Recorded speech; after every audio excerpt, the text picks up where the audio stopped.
नमस्कार, मैं सतीश चंद्र सिंघल नवीन उच्च माध्यमिक विद्यालय की ऑनलाइन कक्षा में आपका हार्दिक अभिनंदन करता हूं। प्यारे बच्चों, आज हम आदि मानव के प्रारंभिक इतिहास के बारे में अध्ययन करेंगे, जिसमें विश्व की प्रमुख सभ्यताओं के बारे में भी आपको जानकारी दी जाएगी।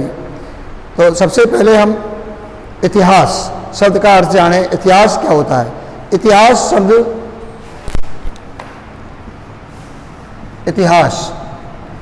इतिहास जो शब्द है यह दो शब्दों से मिलकर बना है, इति प्लस हास। इति प्लस हास यानी ऐसी घटनाएं जो गुजर चुकी है,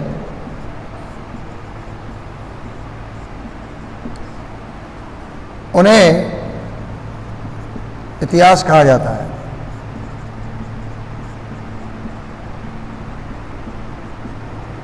इसकी एक परिभाषा और है,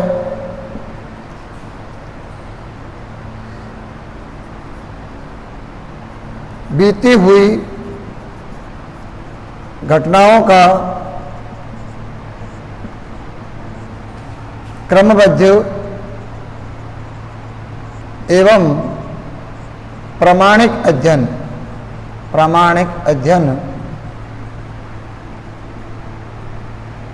इतिहास कहलाता है।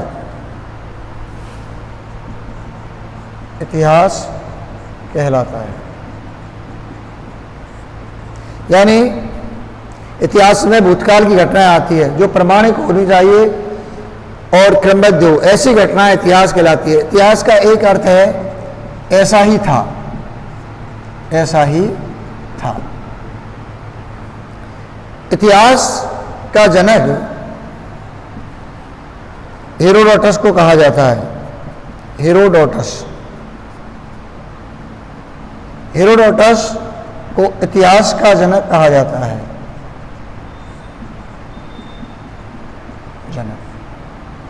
और भारतीय इतिहास का जनक महर्षि वेदव्यास को कहा जाता है।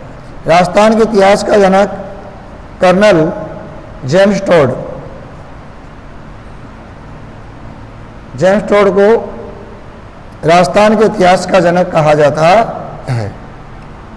तो इस प्रकार से मैंने आपको इतिहास शब्द का अर्थ इति प्लस हास, ऐसी घटनाएं जो गुजर चुकी है जिनका हास हो चुका है, इतिहास कहलाती है।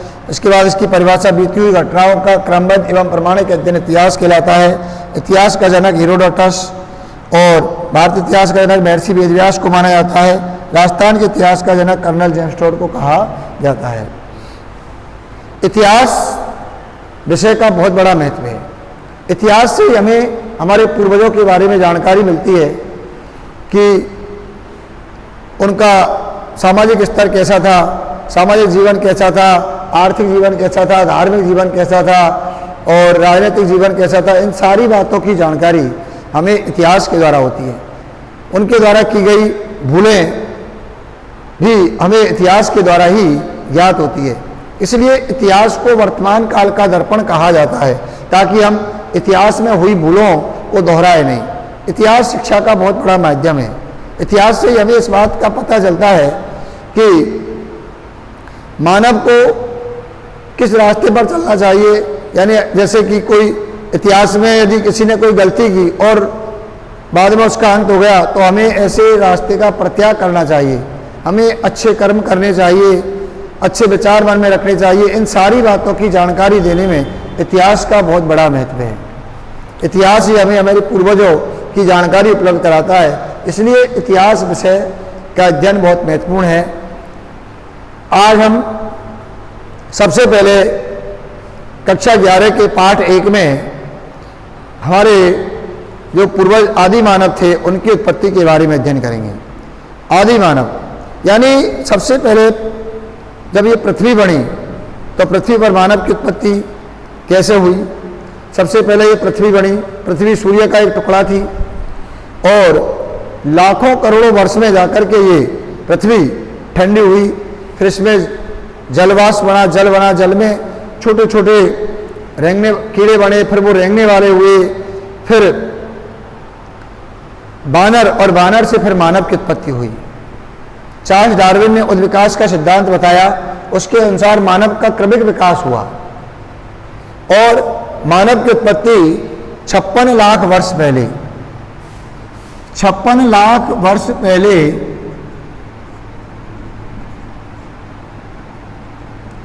लाख वर्ष पहले मानव की उत्पत्ति अफ्रीका में हुई। अफ्रीका में मानव की उत्पत्ति हुई।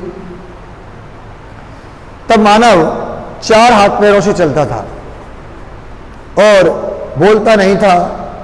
लगभग 20 लाख वर्ष पहले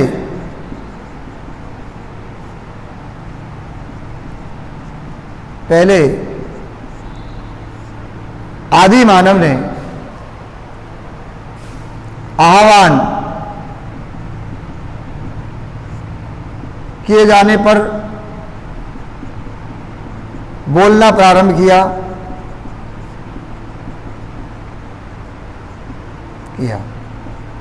तो 56 लाख वर्ष पहले मानव की उत्पत्ति हुई, अफ्रीका में हुई। 20 लाख वर्ष पहले मानव ने बोलना शुरू किया, यानी 36 लाख वर्ष तक मानव बिना बोले ही रहा। और 20 लाख वर्ष पहले उसमें थोड़ा बहुत बोलने की कला विकसित हुई। पहले वह पशुओं की तरह जैसे आवाज निकालता वैसे करता, लेकिन बाद में उसने बोलना प्रारंभ कर दिया। इस प्रकार से 5 लाख वर्ष पहले मानव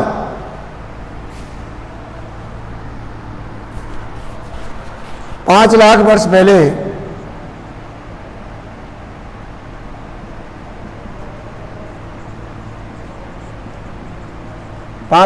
पहले मानव में स्वर तंत्र का विकास हुआ। स्वर तंत्र यानी गाने गुनगुनाने जैसी कला का विकास हुआ।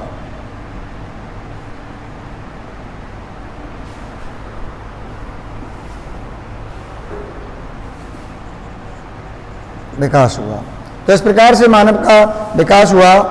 और इस काल में मानव अपना जो भोजन है वह शुरुआत में वह कंदमूल, फल, पेड़ पौधों की पत्तियां आदि खाता था। फिर दूसरे जानवरों के द्वारा मारे गए जानवरों के अवशेषों को खाता था और बाद में वह स्वयं शिकार करने लगा पत्थर के द्वारा, और इस प्रकार से वह अपना भोजन प्राप्त करने लगा। तो वह संग्राहक काल था। और इसके बाद 20,000 वर्ष पहले मानव ने सिले हुए कपड़े यानी चमड़े को सिलकर के पहनना शुरू कर दिया। तो ऐसा कार्य मानव ने शुरू कर दिए। तो ये है। और ऐसे संपूर्ण काल को, और इसके बाद 10,000 वर्ष पहले 10,000 वर्ष पहले मानव एक जगह स्थायी रूप से रहने लगा। इन संपूर्ण कालक्रम को इतिहासकारों ने 3 भागों में बांटा है।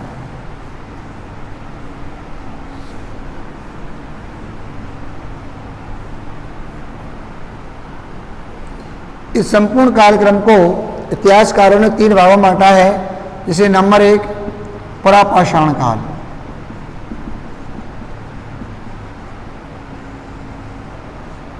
नंबर 2 मध्यपाषाण काल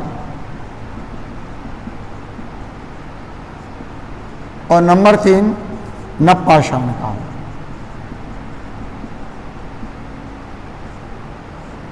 नवपाषाण यानी ये पाषाण काल था।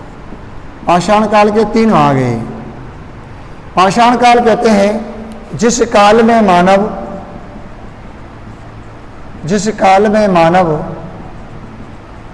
पत्थर के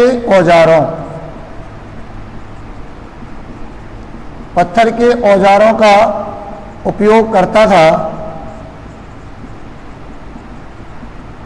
उसे पाषाण काल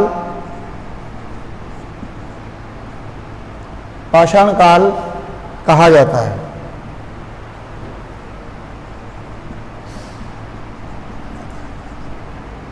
उसे पाषाण काल कहा जाता है। पाषाण काल को 3 भागों में बांटा गया, परापाषाण, मध्यपाषाण, नवपाषाण।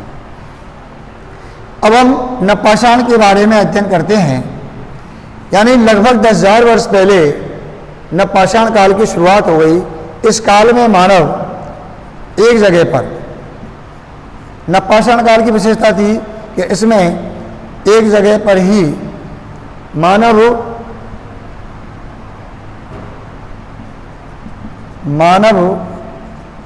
एक जगह पर ही स्थायी रूप से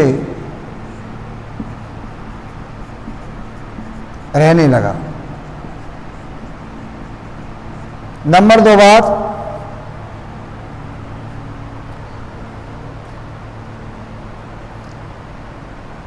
स्थायी रहकर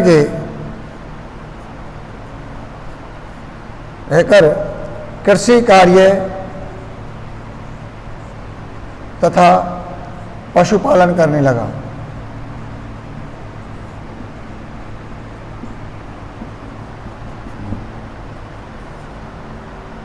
पहिए का आविष्कार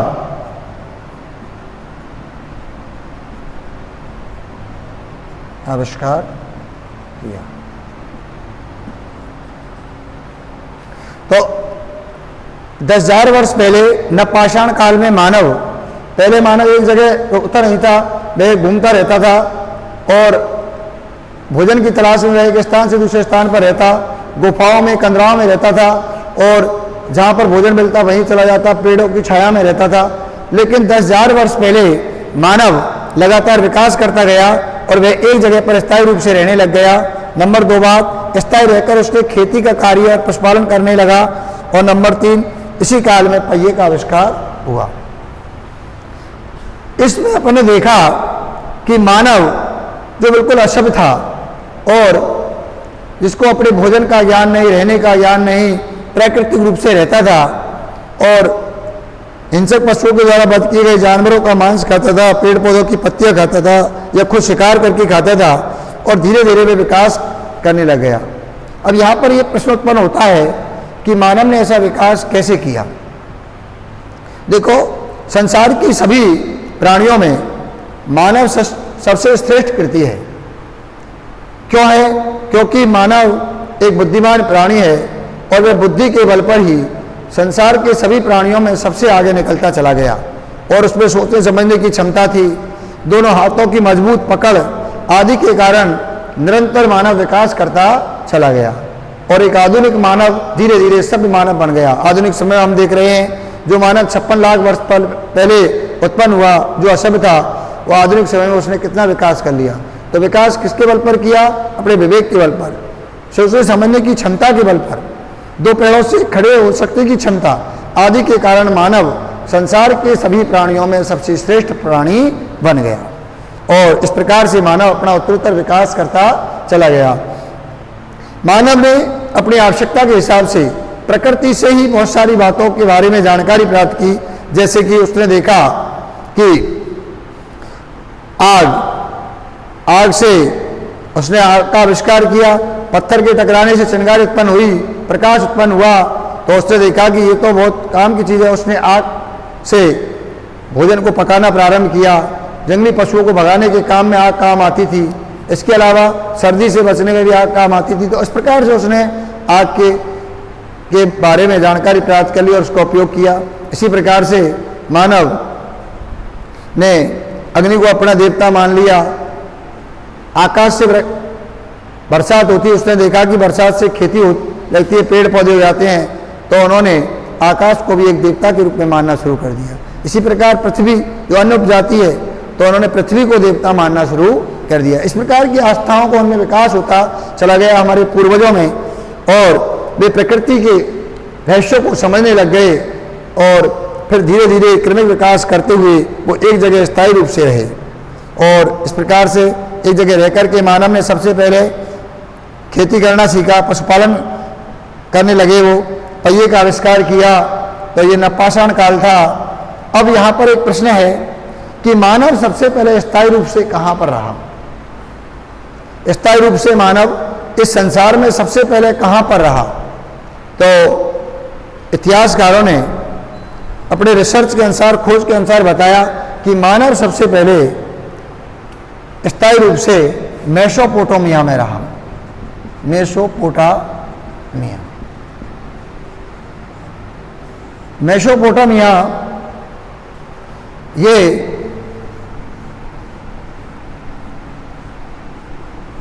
दो शब्दों से मिलकर बना है। मेसोपोटामिया, मेसोपोटामिया मेसो प्लस पोटेमस, जिसका अर्थ होता है उपजाऊ भूभाग।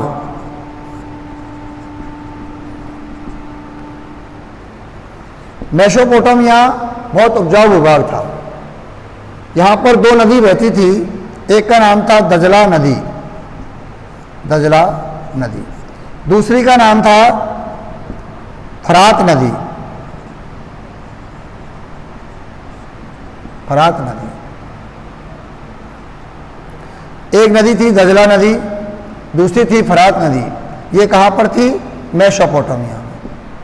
मेसोपोटामिया का जो क्षेत्र है वर्तमान में इराक में है। इराक का जो क्षेत्र है प्राचीन काल में वह मेसोपोटामिया कहलाता था। यहाँ पर दो नदी बहती थी, एक का नाम दजला, दूसरी का नाम फरात। दोनों नदियों के जो बीच का भूभाग था, जिसको भूगोल में दोआब कहते हैं, यह बहुत उपजाऊ था। दोनों नदियों के बीच का ये जो क्षेत्र था बहुत उपजाऊ था, और मानव विवेकशील प्राणी तो था ही, और सबसे पहले मानव इस जगह पर ही रहा। इन नदियों के किनारे ही मानव ने अपनी बस्तियों का विकास किया।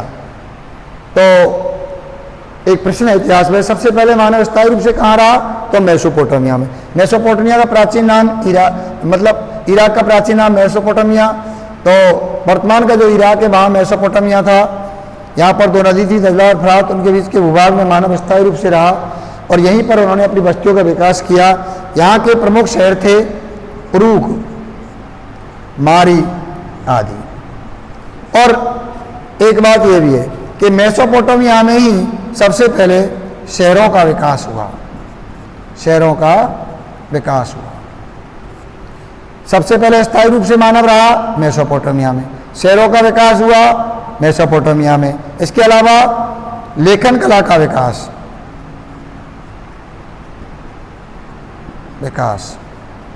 लेखन कला का विकास भी सबसे पहले मेसोपोटामिया में ही हुआ। सबसे पहले लेखन कला का विकास मेसोपोटामिया की सभ्यता में ही हुआ। तो यह है। इसके बाद मानव और जगह स्थायी रूप से मानव का स्वभाव था। देखो यहाँ पर एक प्रश्न है कि ज़्यादातर जो शहर है वे नदियों के किनारे और समुद्रों के किनारे क्यों है, महासागरों? तो मानव का एक स्वभाव था कि वह नदियों के किनारे रहना ज़्यादा पसंद करता था, क्योंकि नदियों के किनारे पीने के पानी की सुविधा उपलब्ध थी, खेती के लिए पानी आसानी से मिल जाता, मछलियाँ मिल जाती, और वातावरण पर्यावरण वहाँ का अच्छा होता। इसलिए मानव ने सबसे नदियों के किनारे रहना ही ज़्यादा पसंद किया। और इसके उदाहरण आज भी देखने में मिलते हैं। संसार के ज़्यादातर जो शहर हैं वो नदियों और महासागरों के किनारे पर बसे हुए हैं। तो इसलिए मानव ने सबसे पहले नदियों के किनारे यानी दजला और फरात नदी के किनारे पर रहने लगे, और इसी प्रकार सभ्यताओं का विकास होता चला गया। हमारे भारत में भी जैसे एक सभ्यता विकसित हुई सिंधु नदी के किनारे, जिसका नाम था सिंधु सभ्यता। इसी प्रकार चीन में चीनी सभ्यता जो हांगो नदी के किनारे थी, मिस्र सभ्यता नील नदी के किनारे थी। तो कहने का मतलब यह है कि प्राचीन सभ्यताओं का विकास नदियों के किनारे पर हुआ, क्योंकि मानव नदियों के किनारे ही रहना पसंद करता था। तो अब हम मेसोपोटामिया सभ्यता के बारे में पढ़ रहे हैं। मेसोपोटामिया सभ्यता में सबसे पहले लेखन कला का विकास हुआ, शहरों का विकास हुआ, व्यापार की शुरुआत हुई। ये काम सबसे पहले वहाँ पर हुए। वहाँ का सामाजिक जीवन बहुत उन्नत था। उच्च वर्ग, मध्यम वर्ग, निम्न वर्ग में समाज बटा हुआ था। उच्च वर्ग और मध्यम वर्ग के लोग के धनी थे, और समाज में एकता थी, अच्छे प्रकार से लोग मिलजुल करके रहते थे। इसके बाद नंबर 2, वहाँ के धार्मिक जीवन में अनेक देवी देवता में लोगों की आस्था थी, जादू टोने टोटके आदि में लोग विश्वास करते थे, तो ये बात है।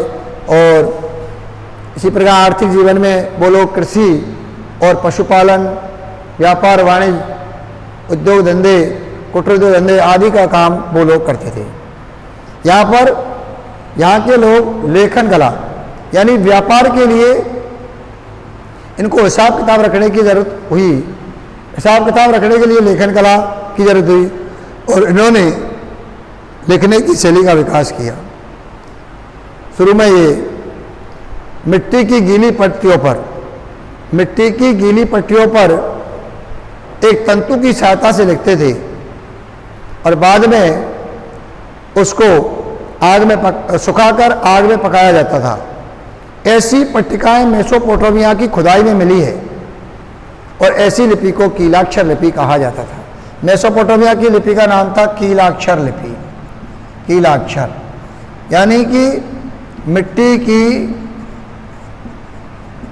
गीली पट्टियों पर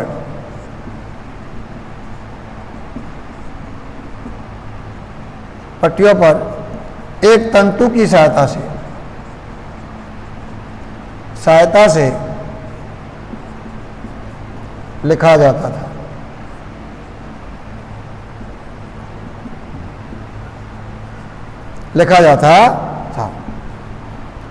जिसे कीलाक्षर लिपि कहा गया। बाद में उसको ऐसी पट्टिकाएं वहाँ पर बहुत बड़ी संख्या में मिली है। इसके अलावा वहाँ पर तरल पदार्थ आदि भरने के लिए वहाँ पर बर्तन मिले हैं। तो इस प्रकार से जानकारी हमें मेसोपोटामिया के बारे में हुई है, जहाँ पर सबसे पहले मानव ने रहना प्रारंभ किया। वर्तमान में जो इराक है, यहीं पर मेसोपोटामिया की सभ्यता विद्यमान थी। अब हम अगली सभ्यता जो हमारे देश में विद्यमान थी, सिंधु सभ्यता के बारे में पढ़ेंगे। सिंधु सभ्यता ये सिंधु नदी के किनारे पर थी। इस सभ्यता का एक नाम हड़प्पा सभ्यता भी है। सिंधु सभ्यता का एक नाम हड़प्पा सभ्यता भी है। क्यों? क्योंकि सबसे पहले इस सभ्यता की खुदाई हड़प्पा नामक स्थान पर हुई। सिंधु सभ्यता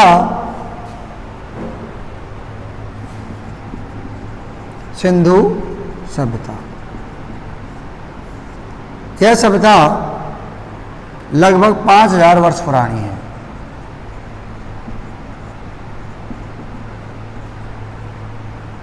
इस सभ्यता के दो प्रमुख नगर है हड़प्पा और मोहनजोदड़ो। ये दोनों शहर वर्तमान में पाकिस्तान में है। सिंधु सभ्यता का एक नाम हड़प्पा सभ्यता भी है। सबसे पहले खुदाई इन दोनों शहरों में हड़प्पा की हुई,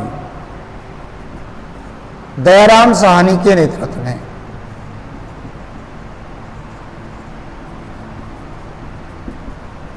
नेतृत्व में 1921 ईस्वी में। इसके बाद दूसरे नंबर पर मोहनजोदड़ो की खुदाई हुई।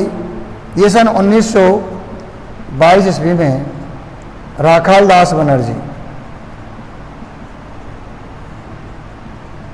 बनर्जी के नेतृत्व में।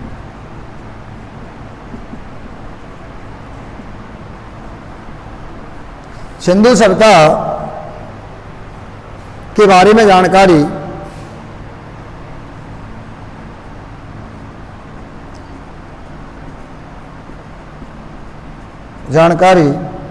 पुरातात्विक स्रोतों से मिलती है।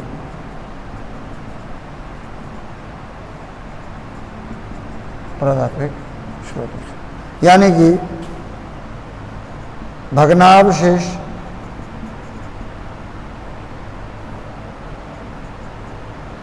मोहरें, मूर्तियां, बर्तन, आभूषण, खिलौने,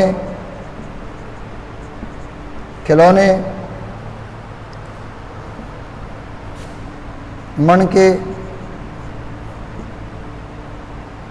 फ्यांस, मिट्टी के बर्तन, औजार,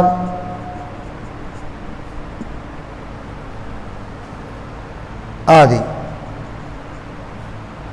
आदि से हमें सिंधु सभ्यता के बारे में जानकारी मिलती है। और इन्हीं के आधार पर इतिहासकारों ने सिंधु सभ्यता का इतिहास लिखा है। सिंधु सभ्यता के बारे में जानकारी इन्हीं के बारे में मिली है। इन्हीं के आधार पर इतिहासकारों ने सिंधु सभ्यता के सामाजिक जीवन, आर्थिक जीवन, धार्मिक जीवन और राजनीतिक जीवन के बारे में जानकारी उपलब्ध कराई है। सिंधु सभ्यता के सामाजिक जीवन में पुरातात्विक स्रोतों के आधार पर इतिहासकारों ने बताया कि सिंधु सभ्यता के लोग शाकाहारी और मांसाहारी भोजन करते थे। शाकाहारी भोजन में वे लोग गेहूँ, जौ, तिल, चावल, दूध, दही, फल और सब्जी का उपयोग करते थे। और मांसाहारी भोजन में वो भेड़, बकरी, सूअर, मछली आदि का मांस खाते थे। तो ये तो हो गया खान पान के बारे में। इसके बाद वस्त्र, सिंधु सभ्यता के लोग रेशमी और सूती कपड़े पहनते थे। जो धनी लोग थे वो रेशमी कपड़े पहनते थे, जो गरीब लोग थे मोटे खुरदरे सूती कपड़े पहनते थे। इसके अलावा आभूषण, सिंधु सभ्यता के लोगों को आभूषण पहनने का भी शौक था। जो धनी लोग थे वो महंगे कीमती आभूषण पहनते थे और जो गरीब लोग थे वो सीपी के आदि के, तांबे के आदि के आभूषण पहनते थे। तो इस प्रकार से है आभूषणों में, जैसे कि पुरुषों के द्वारा कंठहार, कानों में बालियाँ, कड़े आदि, महिलाओं के द्वारा करघनी तथा बाजूबंद और माला आदि आभूषण पहने जाते थे। इसके अलावा सौंदर्य प्रसाधन, सिंधु सभ्यता में सौंदर्य प्रसाधन के भी सामग्री के अवशेष मिले हैं, जिनके आधार पर इतिहासकारों ने बताया कि सिंधु वासियों को सौंदर्य प्रसाधनों का उपयोग करने का भी शौक था। वो अपनी सुंदरता बढ़ाने के लिए ऐसे साधनों का उपयोग करते थे, जैसे कि लोग वर्तमान में करते हैं। सिंधु सभ्यता में खुदाई में एक डिब्बी मिली है जिसमें सफ़ेद रंग का पाउडर भरा। उसको लेकर इतिहासकारों ने बताया कि वो टेल्कम पाउडर जैसी कोई वस्तु है, यानी कि उस समय के लोग पाउडर का उपयोग करते थे। इसके अलावा पेन, जूड़े आदि मिले हैं, फीते, रिबन आदि मिले हैं तथा कांच के रूप में वो तांबे के दर्पण का उपयोग करते थे। बाल संवारने के लिए हाथी दांत की कंघी मिली है, इसका उपयोग करते थे। तथा महिलाएं लिपस्टिक आदि लगाती थी। ऐसी वहाँ पर ये सारी चीज़ें एक जगह पर मिली है। इनके आधार पर इतिहासकारों ने ये बात बताई है। आमोद प्रमोद के साधन, यानी सिंधु सभ्यता के लोग आमोद प्रमोद यानी अपना मनोरंजन कैसे करते थे, तो छोटे जानवरों को लड़ा करके घोड़दौड़, रथ दौड़ और मल्लयुद्ध, शिकार करके, मछली पकड़कर, तैराकी आदि के द्वारा वो अपना मनोरंजन करते थे। तो आज मैंने आपको इस अध्याय में इतिहास के शब्दार्थ, उसकी परिभाषा, इतिहास के जनक और आदि मानव के इतिहास की जानकारी दी है कि उसकी उत्पत्ति कब हुई, कितने वर्ष पहले हुई, कहाँ पर हुई और उसके क्रमिक विकास के बारे में आपको जानकारी दी। सबसे पहले मानव कहाँ पर रहा, मेसोपोटामिया की सभ्यता के बारे में संक्षिप्त में मैंने आपको परिचय करवाया और इसके बाद और सभ्यताओं के नाम बताए। सिंधु सभ्यता के बारे में मैंने आपको सूक्ष्म जानकारी दी, इसके सामाजिक जीवन के बारे में मैंने आपको बताया। अब आगे के लेसन में मैं आपको इसके धार्मिक जीवन, आर्थिक जीवन, राजनीतिक जीवन तथा अन्य जो सभ्यताएं विकसित हुई हमारे संसार में, उनके बारे में जानकारी दूंगा। आपको ये वीडियो निश्चय ही बहुत अच्छा लगा होगा और इसमें इतिहास के प्रारंभिक काल की जानकारी दी गई है। आप इस वीडियो को बार बार देखें। धन्यवाद।